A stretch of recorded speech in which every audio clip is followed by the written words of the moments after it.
Welcome to Brewski Tech. So this video is another in a series of videos that we're making on creating a temperature controlled fermentation chamber. So the last video covered making the insulated box that will contain the carboy. This video is going to be focused on making the electronics that will control the temperature. We'll have a subsequent video that will cover integrating the electronics with Home Assistant. And that's really what will make the whole thing work together and function. But this video, we're just constructing the electronics that we'll be needing. Now, this is a really simple diagram of the electronics for this project. But we could stand at the whiteboard and talk about this, but that's kind of boring. So instead, let's take a look at the actual hardware, and then I'll walk through each component and how it works and how it connects to the other parts of the circuit. Now, as we're doing this, you'll want to use the schematics that we're providing at the links down in the description, and that will give you the actual up-to-date master plan for how to put together the electronics. We're just going to be talking through the high level here. But you should really refer to the schematic that we'll link for the real true plan of exactly how each piece connects together. So we'll flash those up on screen for now. There's two versions of that. The first is a breadboard view. So that's kind of how it would look if you were connecting the wires on a breadboard, like prototyping it together. And then there's a second view. It's the same exact thing, but it's in a traditional circuit schematic format. So we'll provide both of those in the links below. Let's get started. This is a bit of a mess, but this is the prototype for the electronics for the fermentation chamber. So I'll try and describe all the pieces. So up here, this 3-wire thing is, and this metal probe here, is a 1-wire temperature sensor. So that is connected with a pull-up resistor over to the NodeMCU, which is this device right here. This is going to be the brain of our little device. So this is a small processor, or CPU, and it also has a Wi-Fi radio built into it. So it's actually an ESP8266, but the device itself is called a NodeMCU. There's a lot of similar devices that have that look a little bit different, but most of them have either an ESP8266 or an ESP32 on them. This one you can power via a USB port on one end. You can power it through the pins as well, but it's easiest just to plug in, a USB power supply, the same sort of thing that you might charge your phone from. And then you can plug this right into a breadboard. It has pins that you can see there, and then you can attach wires to it from there.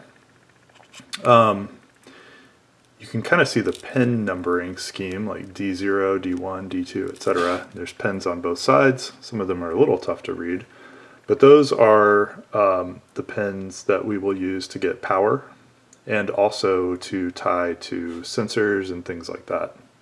You can write code for these, and that's really what ESP Home does, is it writes code for you automatically. So there will be software running on this device when we get done with it. But this is the brain. So this is just a regular PC fan, and this is what's going to move the cold air around the fermentation chamber. This is the fan we're going to use. This is just a normal PC fan that you would put inside of a computer case. And it runs off of 12 volts, although there's a lot of different voltages you could give it. This particular one has a 4-pin interface. So there's power, ground, and there's also a PWM line, which you can use to control the speed if you want to have variable speed. And there's also a tachometer line, and that's so that you can read back what speed the fan is spinning at. We're not going to use the PWM or the tach line. We're just going to turn this thing on full blast and let the NodeMCU control it through that relay module. That's really all there is to it. And the power supply voltage I'm going to use for the fan is 12 volts. There's nothing particularly special about this fan. It's just a pretty inexpensive PC case fan, so get whatever you can that's inexpensive. So one more thing I should probably mention about the fan and how to connect it. So the connector, you can see here, has 4 pins, and it's at a it's a 0.1 inch header, or spacing, I guess you could say. So a lot of things use the same spacing, so that makes it easier to connect this. So you have a few different options. So you can use, these are called 0.1 inch headers. So this is basically just kind of the male pins that will fit into that connector. And these you can plug right into a breadboard, kind of like this. And then from there, you can basically plug the connector right into those headers. So that's one option. This isn't sticking in the breadboard too well, but you get the idea. So that's one option. Another option, and I actually like this one a little bit better, is you can use these pre-made wires. These are typically called DuPont wires, or DuPont connectors, I guess. And basically they are, again, that 0.1 inch size. And so basically you can use these to pretty much create your own little mini cable. So these are all loose, so you can kind of squash them together or fit them together. And sometimes I'll even use, like in this scenario, I'll even use like a little piece of Scotch tape to sort of hold these 4 individual wires together.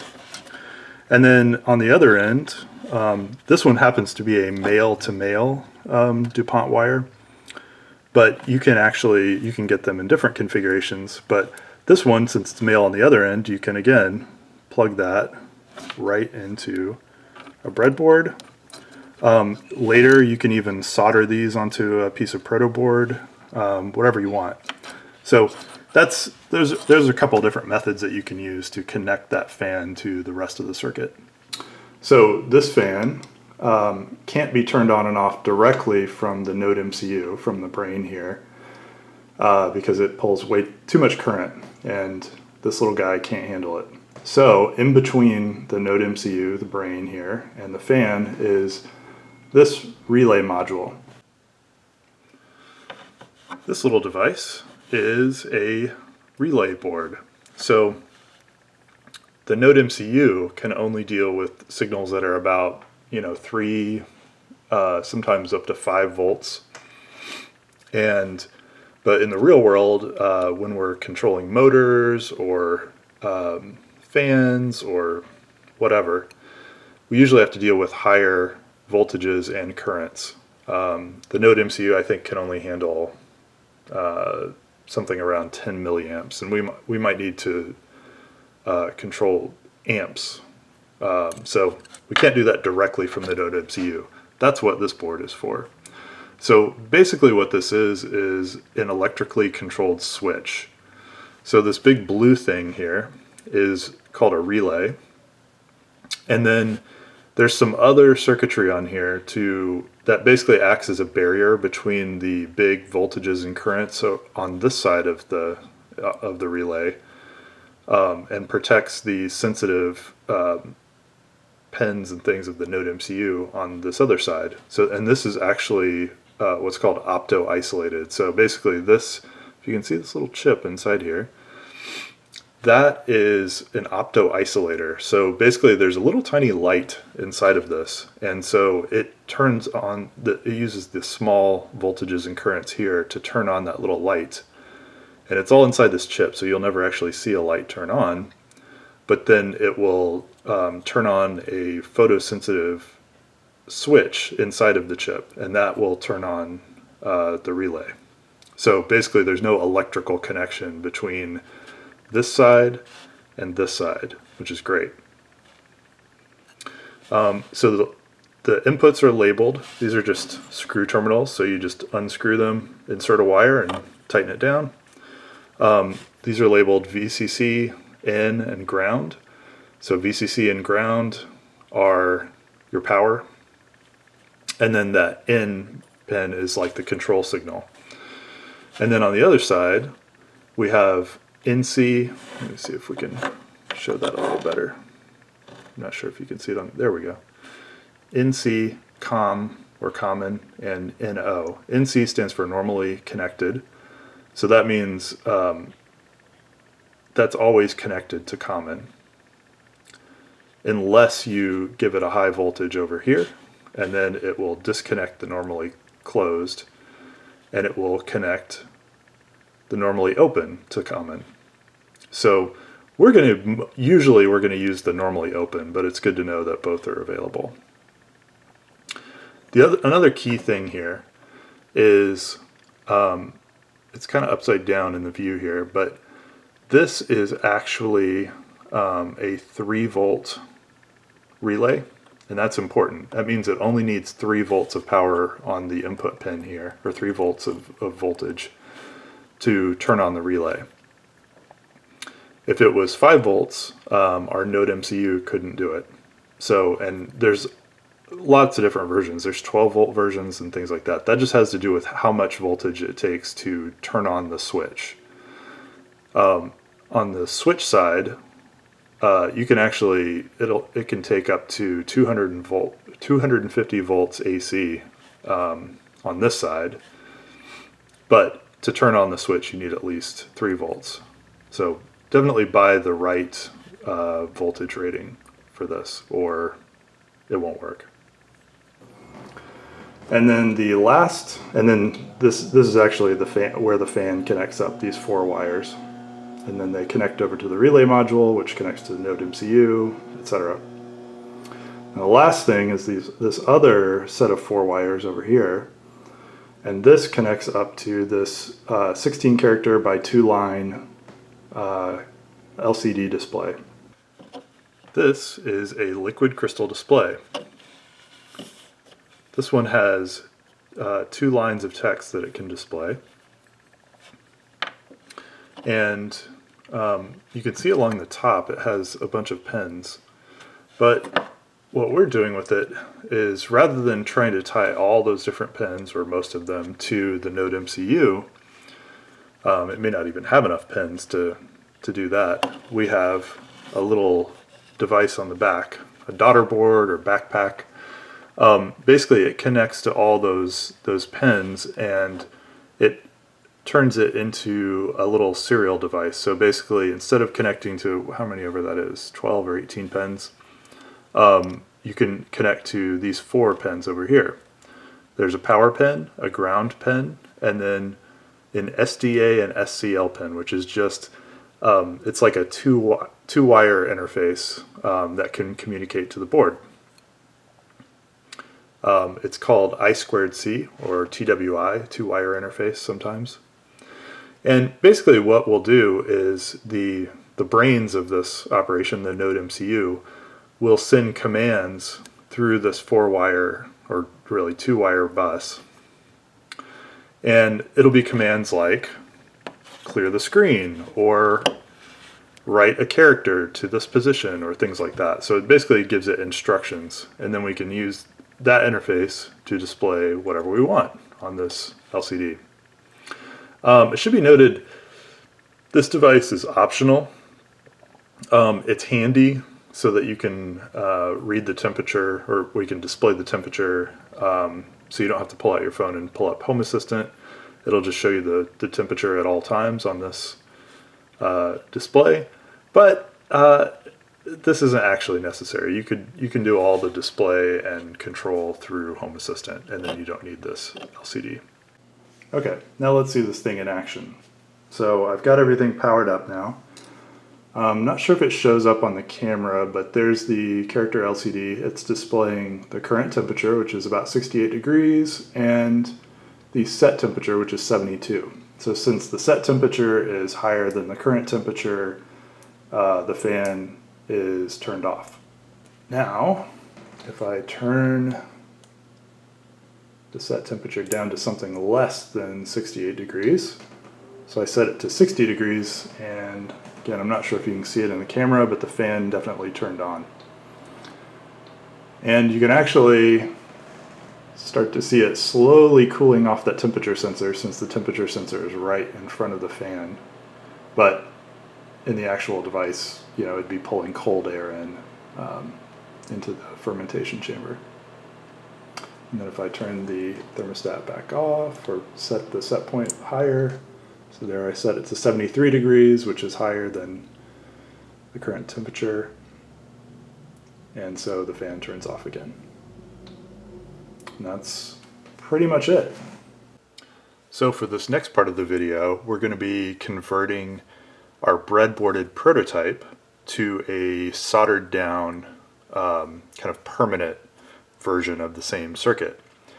Now, this is not absolutely necessary. If soldering is new to you, or you just don't want to take the time to do this, that's fine. You can keep it on a breadboard, but I would encourage you to put that breadboarded design into an enclosure of some kind to protect it, because you know, wires can get pulled out of breadboards really easily. It's kind of fragile. Also note too, if you're not familiar with soldering, we will have some soldering tutorials in the future for you. Now, if you choose to solder it down, I would recommend using something like this that's the same connection pattern as a breadboard. So this is like a half-size breadboard, and you can kind of see how the traces are laid out. It is the same as a breadboard. So that makes it easy to convert from the breadboard to a soldered down design, because you can just move the components from the breadboard directly to this board and just solder it. Very easy. Sometimes the patterns are different and you have to kind of translate between the two and kind of almost redesign how the circuit's laid out, and that's kind of a pain. So just get one of these that looks like a breadboard. Makes it way easier. Okay, so I'm partway done kind of taking the prototype and making it a more permanent thing. So all the soldering is done. This is just the underside here. If you flip it over, it'll make a little more sense. All these random wires that are hanging off the side here will eventually be attached to the relay module. And then this whole thing I'll have to get screwed down to a project board to make it more stable too. But up here is where the temp sensor will connect. This is for the LCD to attach, this header over here. And then this is where the fan will attach. And then the NodeMCU will go right here. I didn't want to solder it directly onto the board because I wanted to make it so I could remove the NodeMCU if I needed to. I also kind of ran out of female 0.1 inch headers. So this looks kind of weird here. I basically had an old 40-pin dip socket that I cut apart and then soldered down. So it actually has extra pins. The NodeMCU is not quite this long, but it's what I had on hand, so I decided to use it. And here I've got everything mounted up on a scrap of wood that I found. And so everything's pretty secure here. Still looks a little, well, like a home project, which is fine by me. I've mounted all the circuit boards on little brass standoffs, and those standoffs are just threaded directly into the chunk of wood. And so everything should have decent strain relief, so it shouldn't come apart. Should be pretty robust. I could put this inside of some kind of project box to protect it further, but for my needs, that's really not necessary. And honestly, I kind of like the look of it, this little homebrew controller here. So I used a little hot glue here on the cable that goes to the temperature sensor. And that was just so that to provide a little strain relief for these screw terminals so that the temperature sensor doesn't get like pulled out of the screw terminals. Let's talk about how to mount the electronics to the box that we built in the previous step. Normally, if I want to attach a piece of wood to something else, I would just put some screws through it. But since this is styrofoam, those screws are just going to get pulled out immediately. So I started with by using some carpet tape, which is just a very tough double-sided tape, and I attached it between the box and the wood, and that sort of worked, but over time it just kind of came apart, or it fell off the side of the box.